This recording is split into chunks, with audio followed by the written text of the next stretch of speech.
Hey everyone, I'm here with my good friend Joan Rick. Joan and her husband Lee have been such dear friends of my wife and me over the years, and we're so thankful for them. And they're the kind of people that everyone should have friends like the Ricks in their life. And recently my wife shared with me a poem that Joan wrote and shared with her. And I wanted all of you to hear it. And I want to give you a little background on the poem first before Joan reads it. It's a poem about having a Merry Christmas, not M-E-R-R-Y, but M-A-R-Y.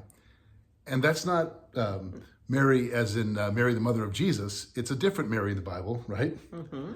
It's Mary who has a sister named Martha, maybe best known for Jesus raising their brother Lazarus from the dead.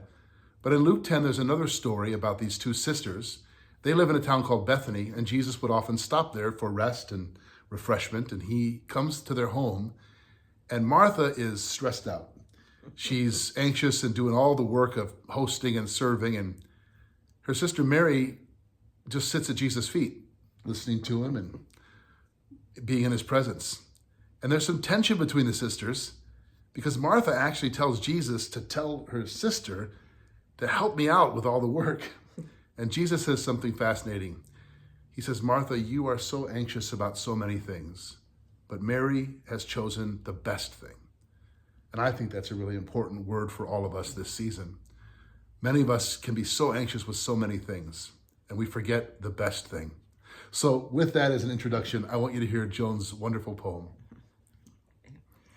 I'm having a Martha Advent, busy with many things, so distracted, people contacted, list enacted, gifts sought, many bought, overwrought. So much to bake, decorations to make, offerings to take. Why so busy? Why so much? Is it for others or is it for me? Is it for credit, compliments, greed?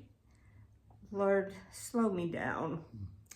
Help me cut a few chores. Help me be more like Mary, who chose to be yours. She chose to be still, to listen to you, to sit at your feet, and to learn of your will. And I pray for a Merry Christmas. Yes, we do pray for a Merry Christmas. Joan, do you remember what was going on in your life when you wrote that? I remember that I'd been in a women's Bible study group, and there was so much talk about how hassled everybody was, wanting to enjoy Christmas, but having so much to do that that's what their minds were on.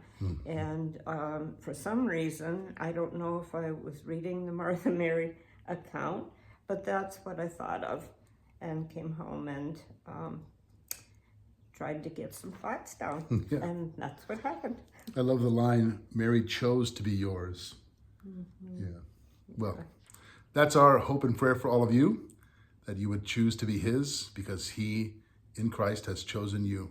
So wishing you all both a Merry and a Merry Christmas.